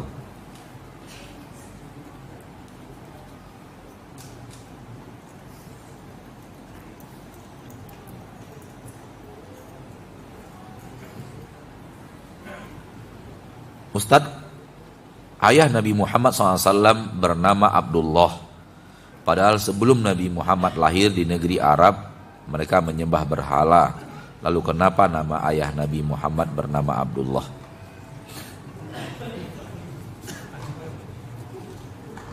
Orang Arab berbuat syirik dengan berhalanya,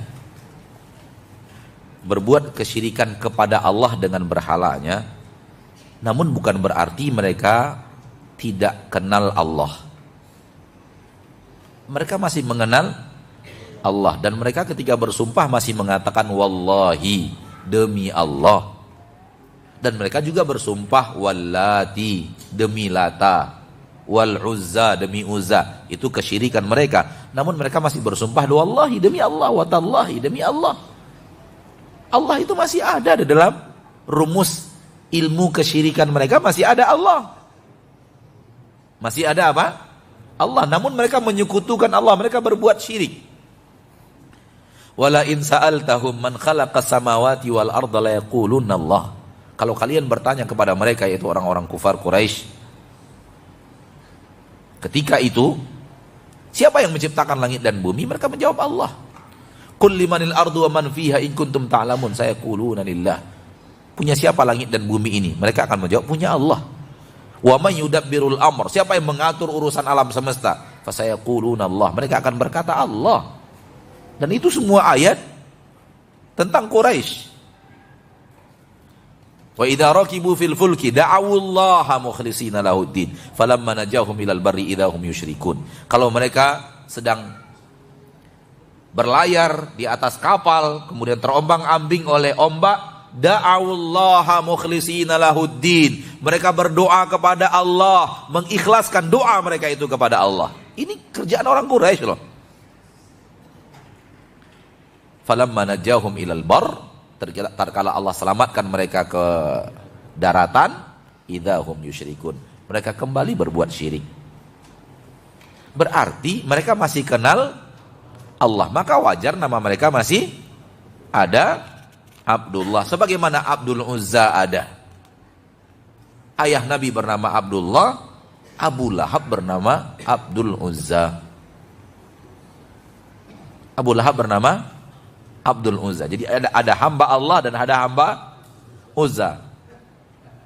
Nah.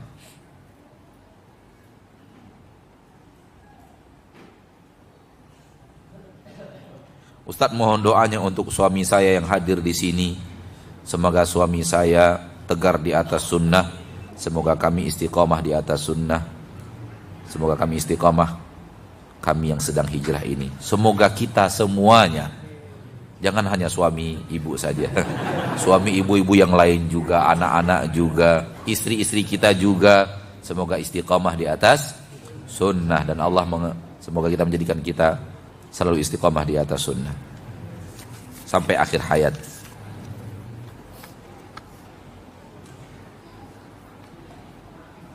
Apakah istri berhak mengetahui penghasilan suami? Apa kiat-kiat agar istri menjadi qanaah?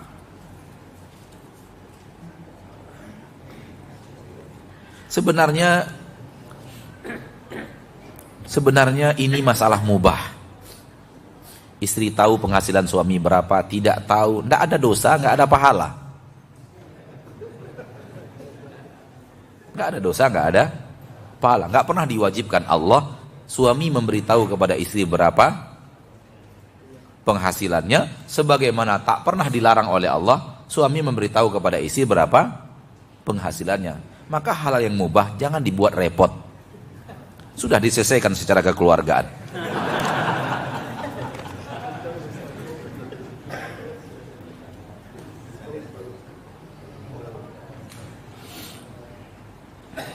Bagaimana cara menangkis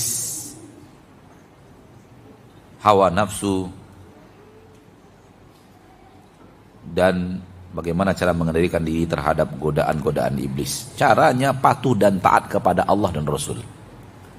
Lakukan jalan yang berlawanan arah dengan jalannya iblis. Iblis ngajak kita ke kanan, kita ke kiri.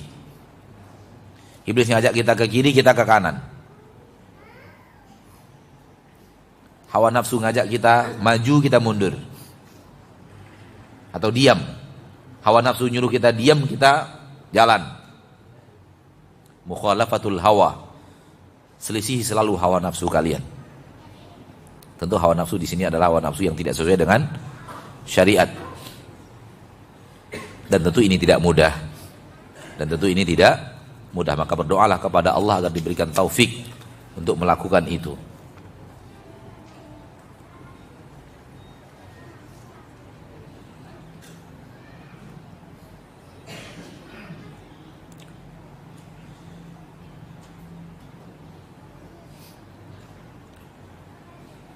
Misal saya meminjam uang 10 juta. Langsung dipotong di awal penerimaan 300.000. Kemudian yang 10 juta dicicil selama 6 bulan tanpa bunga.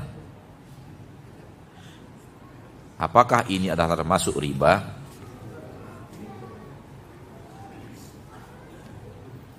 Kalau kalimat disusun-susun terlihat indah dia. Dan tadi sudah kita kan ini jebakan iblis.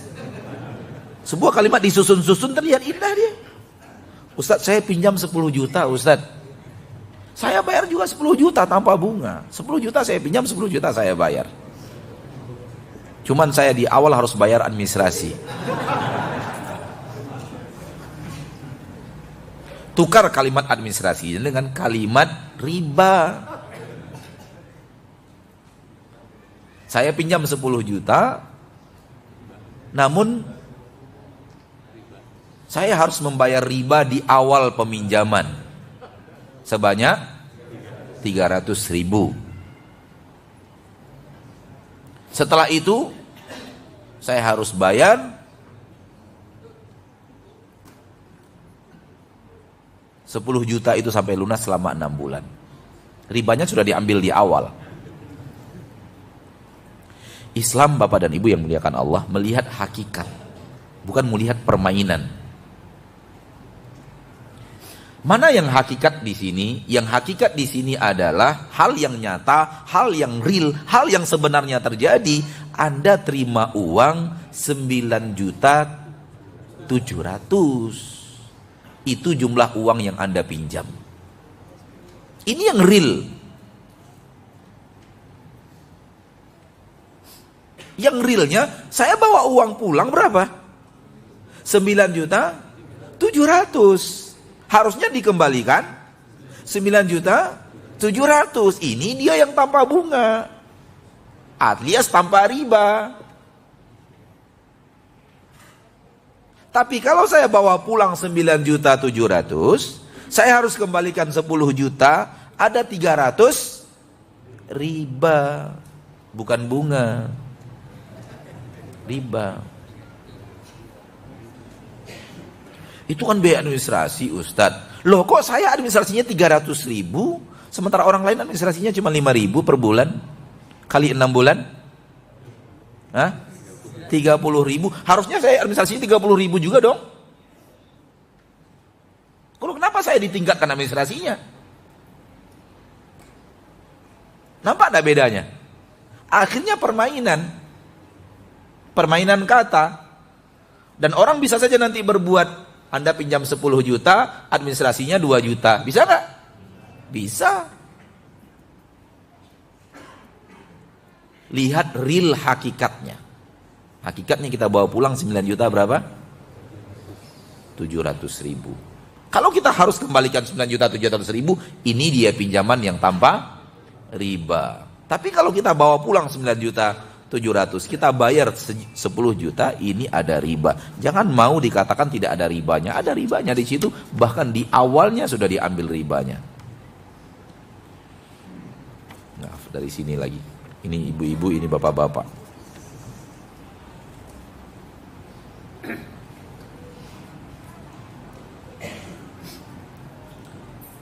Mohon kita diberikan gambaran tentang laknat Allah itu bagaimana. Laknat Allah itu adalah orang yang tidak akan Allah beri rahmat. Itu makna laknat. La'anahullah berarti Allah tidak akan beri rahmat kepada Allah. Jauhkan dia dari rahmat Allah subhanahu wa ta'ala. Termasuk iblis.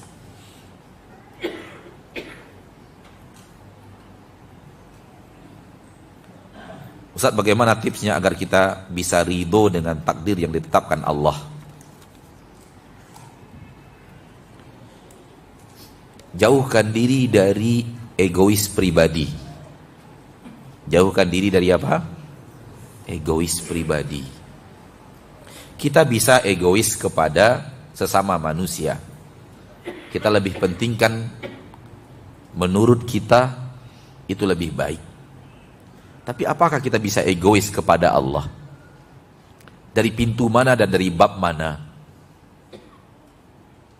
Apa dalilnya, apa hujahnya, apa alasannya kita mengira pendapat kita lebih baik, pendapat Allah tidak lebih baik untuk kita. Ini hamba yang tidak pandai berakhlak kepada Allah ketika dia tidak ridho dengan apa yang Allah putuskan.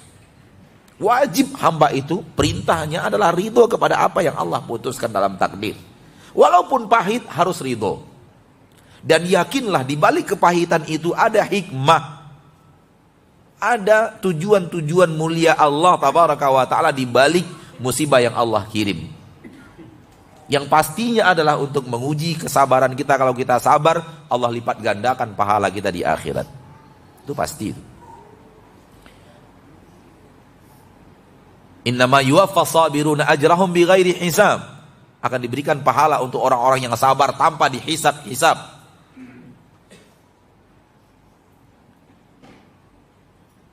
Kalau kita sabar. Dan kalau kita sabar, musibah yang pahit itu dia akan membawa dosa kita bersamanya. Dengan perginya dia membawa sebahagian dosa kita.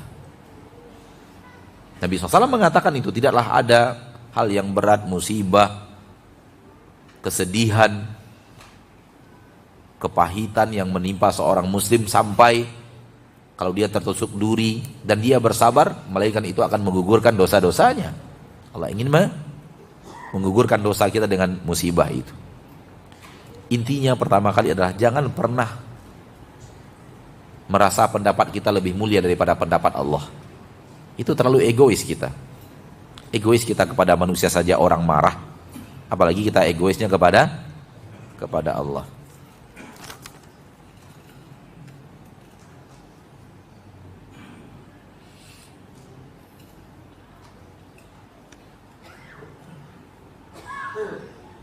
Kenapa di surga yang memang sudah serba kenikmatan yang abadi dari Allah, kenapa ada buah yang diciptakan dalam tanda kurung pohon itu yang ada di surga?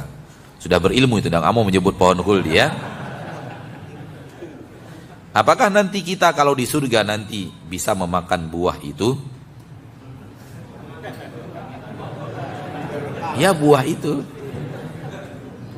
tuh. Kenapa di surga memang sudah serba-serbi kenikmatan abadi ada, kenapa ada buah Allah ciptakan pohon di surga Allah? Jadi begini, Allah ingin menguji Nabi Adam. Semuanya diizinkan kecuali yang satu ini. Semuanya diizinkan kecuali yang satu ini. Diizinkan makan yang lainnya kecuali yang satu ini nggak boleh dimakan. Ada ujian Nabi Adam alaihi salam. Sebagaimana kita diuji di dunia, banyak yang halal dan ada juga yang diharamkan. Semuanya ujian, semua ini pelajaran, banyak pelajaran dari kisah ini. Di antaranya adalah itu. Ada ujian Allah berikan kepada Nabi Adam dan ujian Allah berikan kepada kita. Minuman yang halal banyak sekali. Halal, sehat. Namun yang haram juga ada.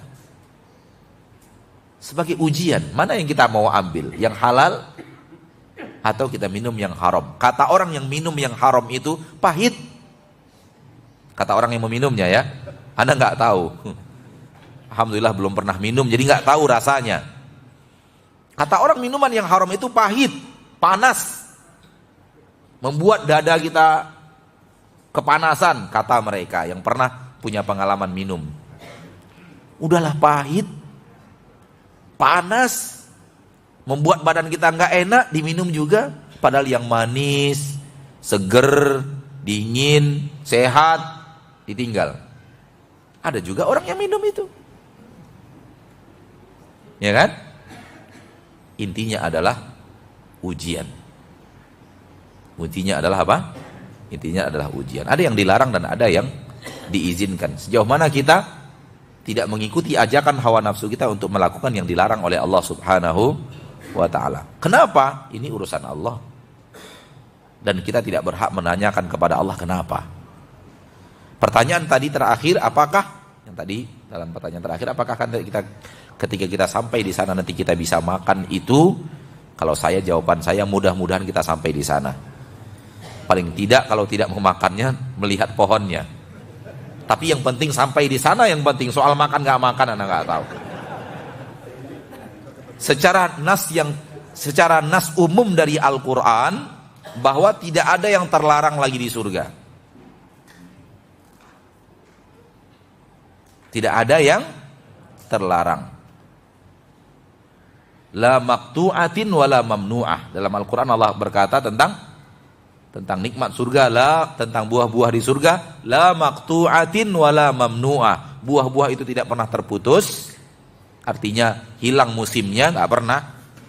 Wala mamnu'ah, juga tidak pernah terlarang. Secara global kayaknya boleh, tapi Anda nggak tahu terlalu. Anda hanya menjawab dengan dalil global. Allah berbicara tentang surga, tentang buah-buah surga, la maqtu'atin wa la mamnu'ah, tidak terputus dan tidak terlarang. Dari global sepertinya boleh, tapi apakah ada nas tegas yang mengatakan kita akan makan? Ana tidak tahu. Wallahu a'lam bishawab. Yang penting masuk surga dulu. Yang penting masuk surga dulu. Kalau sudah masuk surga nggak makan buah itu pun nggak apa-apa, ya kan? Kenapa harus makan buah itu? Iya.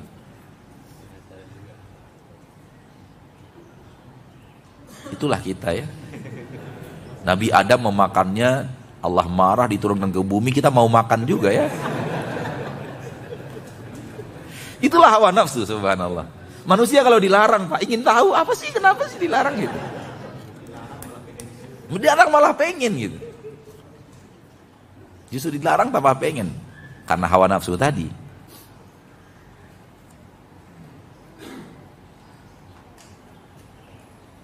Ustaz mohon ceritakan mengenai azab kubur.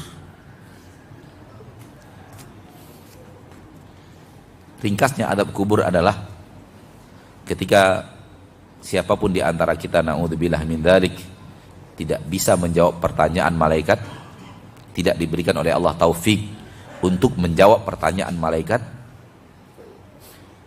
karena pertolongan dari Allah turun kepada hambanya ketika ditanya oleh malaikat. Dengan pertolongan Allah itu dia bisa menjawab pertanyaan malaikat. Tanpa pertolongan Allah yang Allah turunkan, tak ada yang bisa menjawab pertanyaan malaikat. Maka hanya Allah yang memberikan kekuatan manusia untuk menjawab benar pertanyaan malaikat itu. Kalau dikembalikan kepada kemampuan pribadi, tidak ada yang sanggup.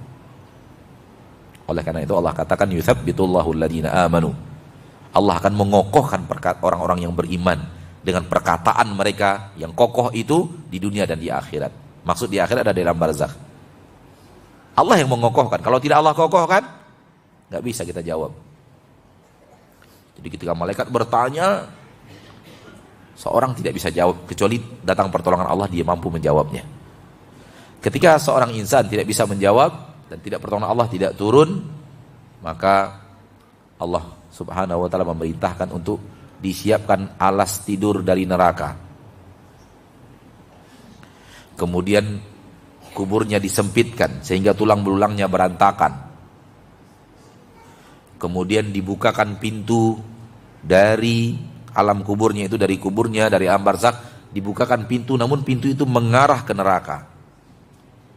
Sehingga masuk hawa-hawa panas neraka masuk ke dalam kubur itu. Dan juga masuk racun-racun dari neraka masuk ke dalam kubur itu.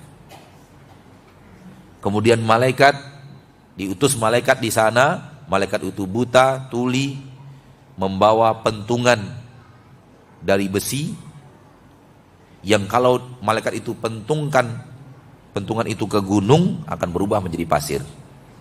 Dengan pentungan itu dipentung orang ini di dalam kuburnya, sehingga dia teriak kesakitan yang didengar oleh seluruh hewan-hewan yang ada di sekitarnya, hanya manusia dan jin yang tidak bisa mendengarnya. Wallahu a'lam.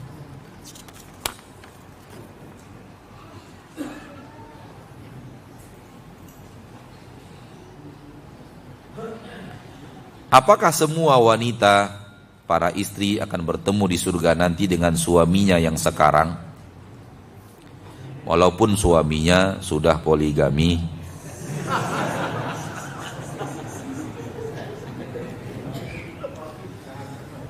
Jawaban kita hampir sama dengan makan-makan tadi. Yang penting masuk apa dulu? Masuk surga. Sudah, jangan terlalu detail tentang bagaimananya nanti di surga Allah. Dengan masuk surga saja itu adalah hal yang luar biasa, tak terhingga. Karena ketika masuk surga, seluruh jerih payah hilang, seluruh kedengkian hilang, seluruh rasa sedih hilang, seluruh capek hilang, seluruh yang gak enak hilang selama-lamanya. Gak ada lagi. Maka kita tidak disuruh sholat, karena sholat itu ada capeknya. Ada capeknya gak sholat? Gak disuruh kita sholat di surga.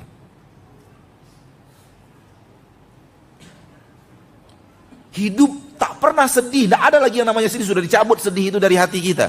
Bahagia terus. Walaupun gak ketemu dengan suami, bahagia juga kan?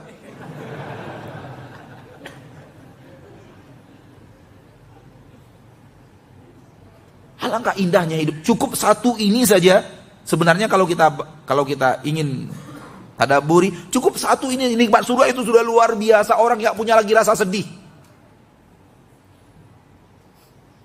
Dan jangankan di surga kita dapatkan itu, di negeri yang penuh dengan kenikmatan yang luar biasa, kita dapatkan saja di sini, di dunia ini yang seperti ini. Oh, dan nggak mungkin kita dapat, nggak mungkin. Tapi kalau itu kita dapat di dunia ini, sudah surga yang luar biasa sebenarnya itu.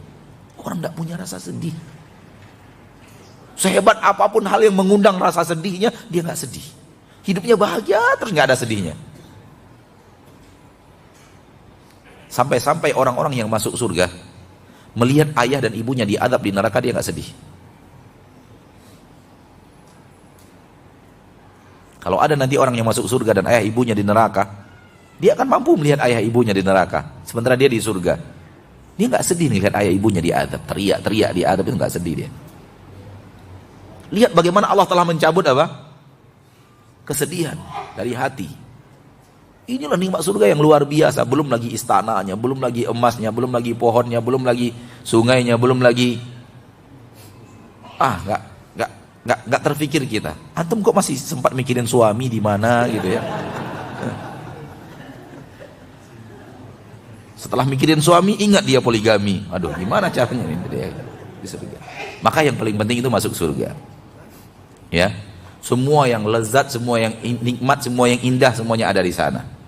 Dan tidak ada kesusahan sedikit pun. Makan, minum, harusnya toilet dong. Dan toilet itu susah, nggak enak. Maka nggak ada toilet di surga. Karena nggak ada orang yang buang hajat di surga. Tak ada BAB, tak ada buang air kecil di surga, nggak ada. Ketika kita mau makan di surga Allah Subhanahu wa taala, semoga kita masuk surga semuanya tanpa ke neraka. Tujuan utama kita adalah surga. Ketika mau makan di surga Allah, makan makanan itu nggak perlu masak. Apa yang kita inginkan tersedia, langsung ada. Nggak perlu masak, karena masak itu rumit. Masak itu melelahkan. Dan biasanya orang yang makan makanan, dia yang memasaknya, dan makanan yang sama dimakan oleh orang yang tidak masak, yang lebih nikmat itu orang yang tidak masak makan makanan itu. Itu real dalam kehidupan kita. Si A masak, si B tinggal makan. Yang merasakan lezat itu sama-sama masakan yang sama di dunia. Yang merasakan enaknya makanan itu adalah si B, yang tidak akan dirasakan senikmat itu oleh si A. Si A mendapatkan kepuasan, orang merasa nikmat makan makanan dia, bukan merasakan makanannya itu. Maka di surga tidak ada masak-masak. Beda dengan makan buah. Makan buah tidak dihidangkan, tinggal dimakan, bukan. Petik langsung dari pohon. Ternyata manusia lebih nikmat metik sendiri dibanding disiapkan ready. Kalau buah beda ternyata. Oleh karena itu di surga buah tidak disiapkan ada di depan tinggal dimakan. Mau buah petik langsung. Karena kepuasan manusia, ada kenikmatan yang lebih dapat ada buahnya tinggal makan dibanding metik sendiri baru makan. Lebih nikmat metik sendiri dibanding tersedia. Metik sendiri baru makan itu lebih nikmat daripada. Makanya kalau kita ke Mekarsari, ada yang sudah ada yang metik sendiri, mana yang lebih mahal? Loh, harusnya kok, kan harus kita cukup beli ini aja kok, kenapa harus metik sendiri? Jalan lagi, itu lagi, keliling lagi, metik sendiri. Karena ada kepuasan tersendiri, lebih mahal, mau orang bayar lebih mahal, yang penting metik sendiri. Ya kan? Padahal di sana ada jual yang sudah dipetik, lebih murah daripada yang dipetik sendiri. Sudahlah kita bayar, kita yang jalan, kita yang metik, kita yang makan. Tapi kita bayar lebih mahal karena memang kepuasan tersendiri ada. Maka buah di surga Allah petik, silakan petik dari pohonnya. Tapi nggak sama dengan metik dunia. Sambil tiduran kita bisa metik. Nah, jadi kenikmatan di surga luar biasa. Ketika suami istri bertemu di surga, dia akan bertemu. Dan dia akan tetap ada hubungan suami istrinya. Ketika suami poligami berarti ada 2 istri dan 2 istrinya dan dia suaminya masuk ke surga, itulah istrinya. Wallahu ta'ala alam.